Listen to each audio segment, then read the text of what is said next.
Hey, what's going on, everyone? Welcome into this special recruiting episode of the Locked On Louisville podcast brought to you by LinkedIn. These days, every new potential hire can feel like a high stakes wager for your small business.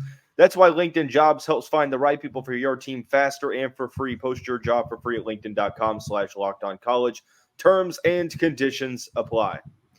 Joining me is the Locked On Podcast Network national recruiting analyst Brian Smith for another episode. Brian, how are you, sir? Doing well, doing well. How about yourself?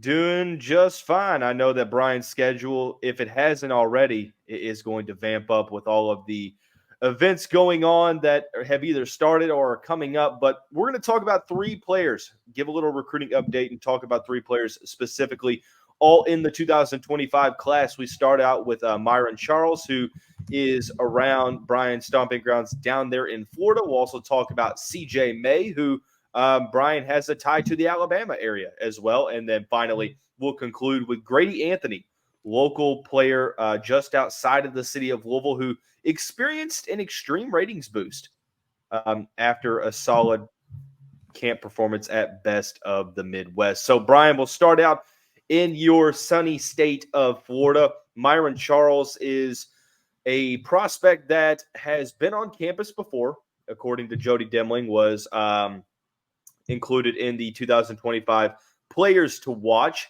He's from an interesting area, though. Tell me why Charles, being very solid from the Port Charlotte area, is sort of rare. That high school never has kids like him. He's an hour south of Sarasota. It's a retirement area. There's a few players, but you really got to go about another 50 minutes further south to the greater Fort Myers area, which is loaded. But he's at Port Charlotte, and I guarantee if he walked out onto the field with his teammates, you wouldn't need a roster to figure out who Myron is.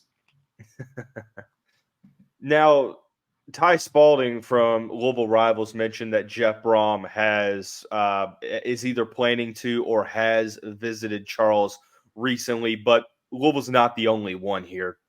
Charles has a ton of offers from some big-time spots. On the defensive line, just sort of give me a little bit of a synopsis of what type of player we're looking at here with Myron.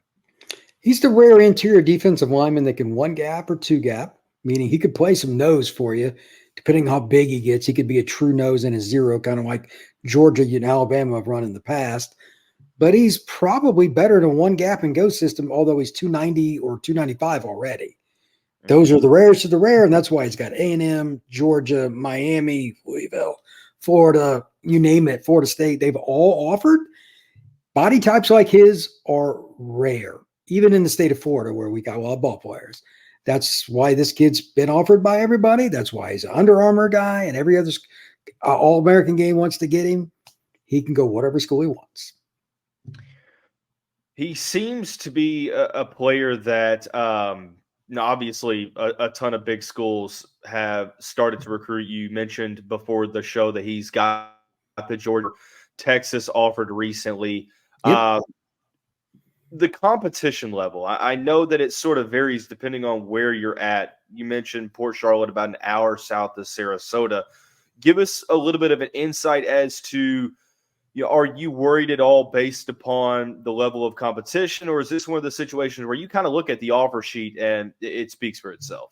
It's a combination. I've seen him in a one-on-one situation with guys his size. There's 5-on-5 camps now where linemen go against each other, just reps, pass rushing, and he can move. I've seen him from 5 feet away. He's a dude, and he has the athleticism, the bend to be a pass rusher, even though he's an interior guy. He's not dominant at it by any means. He's got a ways to go, but he's going against other kids that can play college football, and he wins the majority of his reps. If I've got 295 athletic, and I've already seen some intelligence with how he mixes his moves and what he does to kind of conquer an offensive lineman, that's not real hard. You got to take a chance on that because, again, he's 290 plus. There are only so many guys that big. His offer sheet is going to be through the roof. Already listed as a top 150 player. Louisville is known for, or at least one of their bread and butter things, is going into the Florida area and getting those players that are overlooked by the big time programs like Miami and Florida State. It seems like Miami is getting in the mix here, at least from the offer sheet. TJ Caper, Stanquan Clark, maybe starting to, who knows if it becomes a trend or not, Florida players going to Louisville. Do you think that that could have any type of impact at all? Having some highly ranked guys, not just your lower level 4-star guys, but true 4-star, at one point borderline 5-star level guy. Does that have any impact potentially on a player like Charles and his decision? Florida kids are the most fickle in the country. It absolutely matters. If he visits, he's going to talk to the kids from his neck of the woods. It's imperative. If you don't have a few of those kids on your roster, you're fighting more of an uphill battle. And they have multiple. Florida has always been a state that Louisville has hit the hardest. And I don't think that's going to change under Braum. They hit some Georgia, Alabama too. But they recruit Florida like they're Florida State. And they're okay to take that 3-star kid in red shirt and develop because they do it every year. They're playing this kind of, I would say, similar with Florida, what Iowa does, but with just more speed. Like Iowa doesn't have the same kind of perimeter speed, and Louisville gets those receivers and stuff. Well, they're doing it on defense now, too. Capers was a big get out of Columbus High School. They got the kid out of Homestead in this last class, too. All those kids being on the roster are going to help you get a Myron Charles. And you're going to need everything to get him. Again, Yeah. Texas offered a kid from a random high school in Florida. What does that tell you? Right. This recruitment will not be friendly. It will be a very ugly, muddied up, awkward through signing day recruitment. Does Louisville win very many of those? No. Mm-mm. But if you don't get some of those kids, you're never going to get over the hump. Right. I just did the Wisconsin show a little bit ago. It's the same thing. I said, Wisconsin's not getting over the hump till they finally get some of the kids down south that play defensive tackle that Alabama, Georgia, Florida, etc. want. There is no shortcut. It is a very slim number, and they're almost always down south or in a warm state. You got to find a way to get them. That makes sense. And in a recent article, I believe it's from Zach Blowstein, talking about Myron Charles and his interest in Florida State. And Blowstein mentions Florida State, Georgia, Florida, Oregon, Ohio State, South Florida, USC, and Miami as the schools that are currently high on Charles's list. Forgive me if I'm being ignorant here, Brian, but of course you're going to kick the tires as much as you can. But it almost seems, what was on the outside looking in, how much realistically, how much of the resources should be delegated toward prioritizing a guy like Charles if you're on the outside looking in? Well, I guess there's a couple of different ways to look at it. Do you have a connection to the area? Does somebody on the staff know his high school coach? There's got to be a connection or something. NIL is going to be a part of this, or they're not getting him. Let's not kid ourselves. Oh, yeah, of And course. then at the same time, Brom's a pretty damn good recruiter. He's always talked about, he's a quarterback coach. He's a play caller. I've known for years he was a pretty good recruiter. He got kids to go to Purdue. That is not easy. Right. It's easier to get kids to go to Louisville. I guarantee you. I've been on both campuses. I'd rather go to Louisville. The point is still the same, though. If your head coach is involved in recruiting, your chances of winning go up. He's involved. He's taking the trips. He's going to Florida, Capers, and these other kids. He's trying to recruit them. They at least have a puncher's chance. The other thing they can sell is he's got a chance to come in and kind of change it. Like Louisville's known for offense. That's not any secret. They get a couple more kids like him, they're going to be in the playoff. They got a chance to win the ACC every year. They're only a couple of players away, but it's a very specific thing. You look at the last 10 years of college football playoff, how many teams that finished as number 1 or number 2 didn't have a defensive tackle that ended up getting drafted? I bet it's zero. Right. And almost every one of them was an elite recruit. Again, it is a very small group. Clemson, Bama, LSU, Georgia. Right. There's just no shortcut. The kid for Michigan, that 340-pound guy, and the Washington interior offensive line were probably really happy for that game to end. They couldn't block him. They got him out, I think, St. Francis or one of the schools in Maryland. That interior dominant player, man, there's just no way around it. He's right in front of the ball. If you've got a dominant guy there, it changes your whole program. Michigan went to the East Coast to get that kid. Well, Louisville, maybe they can find their guy in Florida this year. We're going to transition over to talking about another recruit on the list. But before we do that, I'm going to ask you a question. You mentioned the playoff, 12-team playoff.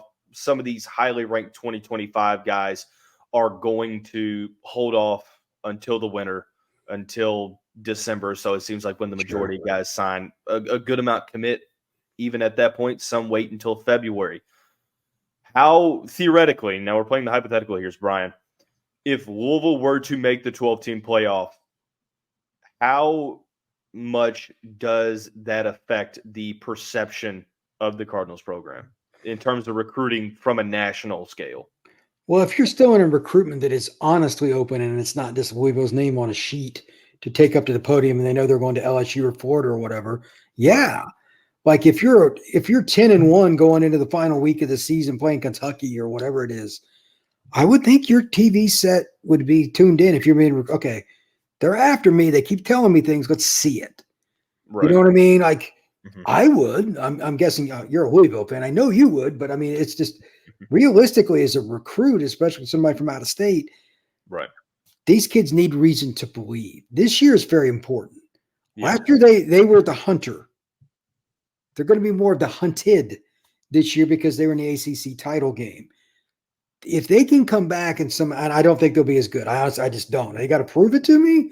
But if they can get to the ACC title game again, and they don't have guys like Myron, okay, they don't have many. They've got more the 3-star kid they've coached up. I'm not saying they don't have anybody like him, but how many 6'4", 300-pound defensive linemen does Louisville have? You know what I mean? Not many. Not many. So sure. If you can sell, we're already here. You can be the next guy. Right. It's got to open their eyes. They're human, and they're probably going to play early. Every kid likes that. I definitely agree. And for Louisville to take that next step, they have to go into places like Florida and recruit well. Also, a place of interest that we're going to focus on is Alabama. Now, you have some ties to Alabama as well. We're going to talk about a highly rated edge rusher from the state of Alabama here momentarily after we talk about our friends over at eBay Motors. Passion, drive, and patience is what brings home the winning trophy. It also keeps your ride or die alive. eBay Motors has everything you need to maintain your vehicle and level it up to peak performance. With over 122 million parts for your number one ride or die, you'll always find exactly what you're looking for. And with eBay Guaranteed Fit, your part is guaranteed to fit your ride every time, or you get your money back, because with eBay Motors, you're burning rubber and not cash.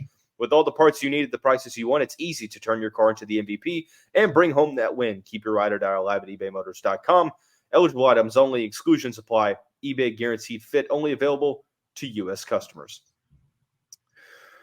Second segment of this recruiting episode of the Locked On Louisville podcast, brought to you by LinkedIn Jobs with National Football recruiting analyst Brian Smith. Brian, you have ties to Florida. You now have ties to Alabama as well. A highly rated player from the state of Alabama, CJ May, has stated in a recent interview that he wants to make it to Louisville's campus for spring ball, which is a common occurrence with these highly rated players. But back in August, he mentioned the Cardinals program as an early favorite in his recruitment. Seems like he's gotten more offers recently. Tell me what you know about Mr. May. He could play linebacker, or he could more likely be an edge. Very good athlete, a kid that can play downhill. He can play out in space a little bit, but I like him going towards the quarterback more than I do dropping away from him. 6'2", 6'3", and he's a kid that plays at a program where it matters. He plays at Highland Home. The kid on the other side, Caleb Falk, is going to Auburn. I mean, they got players. And he's, quite frankly, a guy just from Alabama. You want to get those kind of players. Louisville's done a nice job of getting the under-the-radar guys in Alabama for you. He's a cusp top 10 kid in Alabama for this next class, but I don't think Bama will go after him. Doesn't mean he's not good. Auburn has hosted him, etc. I'm curious to see what his visit plans are this spring, because he's that guy that's, again, teeter-tottering on top 10 in Alabama. You're really good if you're doing that. They were third per capita in the country this last year for the NFL draft for states sending guys to the league. So he could be a kid that Louisville would take, and I think they would take him today. Never have enough defenders that can run, brother, and that especially that are over 200 pounds. So CJ's one of those kids. Right, and he just decommitted. Well, actually, it's weird because he named Louisville in that that top list, or at least in the favorites, and then he commits to Notre Dame just about a month later. Decommits pretty recently. How involved do you think Notre Dame stays in the mix here? Because, I mean, it doesn't seem like Marcus Freeman's going anywhere. The reason that it's not worked with Notre Dame is Freeman has a really unique recruiting strategy. I don't always agree with it. Once you're committed, you don't take visits, kind of thing. It's the Dabo effect. He's very similar to that, not completely, but it's pretty damn close. Okay. If it's an official visit, it's hell no. So Dabo's just hell no with everything. But Right. it's a similar deal, and they try to keep the class tight knit and close it down early. So CJ didn't want to do that, so I think it was more Notre Dame than CJ in a lot of ways. They weren't going to put up with it. I don't necessarily agree with it, but I'm not the one handing out the scholarships in South Bend. So he can play, and there's a lot of teams that they won't like it, but if he committed to Louisville, I bet you they'd let him take a visit somewhere else. That's my guess. Yeah, So, I mean, from what we've seen, I mean, of course, Braum has a really, really good success rate when he gets a player on an official visit. But on the other side of the coin, usually those players don't then turn around and visit elsewhere. But there have been a couple cases where that's happened. But you mentioned that Alabama at this point doesn't seem to be a player in this recruitment. Now everyone's trying to figure out what's Alabama's MO going to be. Kalen DeBoer, an attractive name in college football. We'll see how it translates on the field, but you're still recruiting at Alabama. So Alabama, Auburn sitting here, it's obviously feels instinctive to worry that, even if you were to commit, that you still have to worry about those in-state schools up until the very end. I think that's Louisville's perpetual situation because you're not winning anything by recruiting in-state in Kentucky. Sorry, it's just true. No, you're not. You're preaching to the choir here. I mean, I've said it. A 4-star in Kentucky probably isn't as good as a 3-star in Florida. A lot of the time, that's probably true. But here's the biggest thing: you got to go where the talent's at. Yeah, of course. Kentucky's got a few more players than people know, but at the same time, there just isn't enough of them for an 85-man roster. That's why, even though Kentucky and Louisville often pack their stadiums, they got 7 and 5, 6 and 6 teams. They don't have enough depth. This is the kind of kid you bring in. CJ may not start right away, but he's a good enough athlete. He could be an all ACC player down the road. Doesn't mean if Bama doesn't go after him or if LSU doesn't go after him, he's not really freaking good. So you got to trust in your coaching staff, trust in your own evaluations. Does he fit our culture? The other thing you're battling now, in my opinion, this is for any school, not just Louisville. If we're getting this kid, is he going to be here for more than a year? Yeah. Is he just looking for that NIL bag and getting out the door? Those kids got to go. That's the other thing that's a different barometer I have to add to my spreadsheet. Like, what's this kid's character like? What kind of people does he have around him? So CJ's a pretty good kid. I don't think they're going to have a problem with that. That also adds to his value. A good question that this is an overall, not even really relating to CJ, but I think it bodes well going into the next segment, talking about developmental pieces and sort of Louisville's MO now moving forward. You and I mentioned it. Getting 27 to 30 transfers a cycle, it's not a sustainable business model. And Braum said that in his post-national signing day press conference, is that it's not going to be this way, forever. It's going to really depend on the class specifically and what the needs are after every season. You're recruiting your team every single year. I do wonder if the MO changes, though. Usually it's like, okay, if you get a couple of pieces that you like in the class, you can take a swing for the fences with some of these higher rated players. Does that change a little bit more with the scholarships being more limited because you are putting more emphasis on the portal? Do you have to sort of approach high school recruiting in a different way if that's your go-to avenue? Well, you can still take kids and redshirt them. You don't have to really change it much, but it may not be as quick a turnaround as what Louisville boosters want. I mean, Iowa's done it that way forever. And they never get a 5-star DB, but how many DBs they put in the NFL? You can still win that manner. I just don't know what patience Braum and the boosters and all the people in Louisville have. But eventually, if you're going to get over the hump again, it comes back to the same thing I said about Myron Charles. You got to go where it's not going to be easy. You're going to have to take away a kid from in-state that other schools want if you're going to ascend. Alabama, Mississippi, Georgia, Florida, South Carolina. I think they're approaching this the right way because I'd rather, as a Louisville fan, go 7 and 5, but at least we tried to get those kids than go 8 and 4 and we didn't. Who cares? 8 and 4, nobody cares anyway. So if they have a couple down years here and there because they missed on some recruits, whatever. Swing for the fences. Do what you're doing. 8-4. I mean, if you would have asked me before, honestly, before this season where Louisville got to 10 wins, whether it is fool's gold or not, most people are hoping and praying that it's not. But Louisville has been a perennial program to where it is an 8-4 type program, to where you have mainly you're fluctuating in that 7-5, 8-4 range, and you'll have the occasional 10-win season like we saw a couple of times through the past decade or so. But like you said, to get to the next level, you have to swing for the fences. But Brom has made it a point of emphasis, even if he's trying to prioritize South Florida, he's going to be more open to local recruiting than Scott Satterfield was. And Louisville has shown that throughout, and they've already got one of their first local commitments in 2025, who got a big ratings boost, Gradey Anthony, North Oldham offensive lineman. We will discuss here momentarily after we talk about one of the title sponsors of the show, FanDuel. Brian, I know you're a football guy, but listen, man, we need to get buckets with our first bet on FanDuel, America's #1 sports book, because right now new customers get $150 in bonus bets with any winning $5 bet, as long as you don't take any advice from me, because it feels like I am snake bitten. That's $150 if your first bet wins. Bet on all your favorite NBA players and teams with the quick bets, live same game parlays, exclusive props, and more. Visit FanDuel.com/locked-on to shoot your shot. FanDuel is the official sportsbook partner of the NBA. Already into the final segment of this recruiting episode, brought to you by LinkedIn Jobs. Brian Smith, national football recruiting analyst of the Locked On Podcast Network. Gradey Anthony, Brian, local guy from North Oldham. Your prototypical developmental guy that puts on a ton of weight each and every offseason. He tweeted out just 2 days ago that he's added 40 pounds since this time last year. You take it for what it's worth coming from the player himself. But Steve Wiltfong identified Gradey as one of the top offensive linemen at the Best of the Midwest Combine. I guess start out, what are your thoughts on that combine? Is it obviously one that's pretty reputable that Louisville fans should put some stock into? Well, it's something that's been around, and if Steve's around it, there's players there. I've known Steve a long time. Steve ain't going to something just for fun.